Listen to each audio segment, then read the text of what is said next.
கார்கில் போரில் வீரமரணமடைந்த மேஜர் சரவணனின் 16வது நினைவு தினத்தை முன்னிட்டு திருச்சியில் உள்ள நினைவகத்தில் பலரும் அஞ்சலி செலுத்தினர்.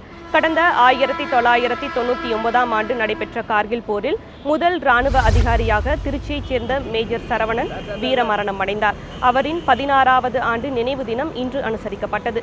திருச்சி மத்திய பேருந்து நிலையம் அருகே உள்ள மேஜர் சரவணன் நினைவகத்தில் மாவட்ட முதன்மை அமர்வு நீதிபதி ராகவன், 117வது பிரதேச இராணுவ கட்டளை அதிகாரி ஷர்மா, திருச்சி மாநகர காவல் ஆணையர் சஞ்சய் மாத்தூர், சரவணனின் தாயார் அமிர்தவள்ளி, தேசிய மாணவர் படையினர், மேஜர் சரவணனின் அறக்கட்டளை நிர்வாகிகள் உள்ளிட்ட பலரும் மலர் வளையம் வைத்து அஞ்சலி செலுத்தினர்.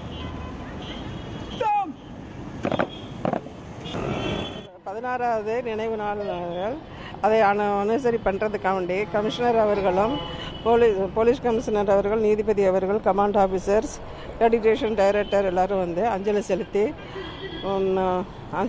வணக்கம் செலுத்தினார்கள், வீர வணக்கம் செலுத்தினார்கள். மிக்க நன்றி அவர்களுக்கு தெரிவித்துக் கொள்கிறேன்.